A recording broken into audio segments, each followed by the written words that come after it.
Hi everyone, thanks for coming along.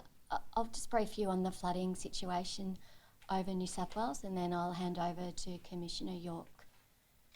So over the last 6 to 8 weeks, the focus of the flooding has shifted from the coast over to the inland of New South Wales.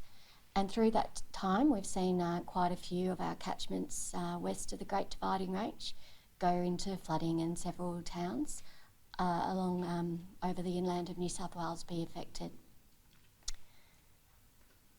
Over the last 48 hours, we did see another system move through, and that's again exacerbated the flooding through the west, and we do have several flood warnings current. I'll read out the list of them, but I just wanted to focus, I guess, on a few where we do have major flooding expected. So we do have flood warnings current over inland New South Wales for the Upper McIntyre, the Gwydir and the Castlereagh. Also the Peel and the Namoi, and major flooding expected at Wee Waa. The Macquarie, so major flooding expected at Warren, and that flooding expected to continue for several days. The Lachlan River, major occurring at Uabalong.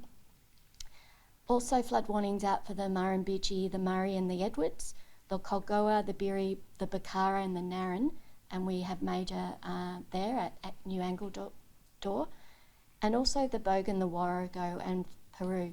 So quite many catchments over inland New South Wales are expecting flooding, and unfortunately with our climate drivers in phase, as they are at the moment with La Nina, a negative IOD and a positive SAM, those three climate drivers which really describe what's happening in the oceans surrounding Australia, means that we can expect more flooding over inland New South Wales over the next couple of months.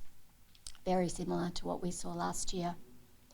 So that system that moved through inland New South Wales over the last 48 hours is now focused on the north coast of New South Wales, and we have seen some locations see almost a couple of 100 mils fall within the last 24 to 36 hours.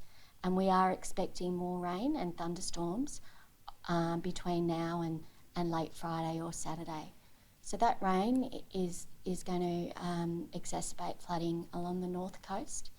And we do have a flood watch current, which I'll just run through where that is in a minute. But broadly speaking, we're expecting areas to see 24-hour totals, 100, a bit above 100 millimetres, but there will be some bullseyes in there of some higher totals than that. And where those bullseyes are in particular, that's going to be where we see possibly some significant flash flooding issues. But regardless, that rain, that's really enough rain to cause the rivers to start rising, road ponding on roads, dangerous driving conditions, and also... That update from the Bureau and Emergency Services we'll have more a bit later in the program.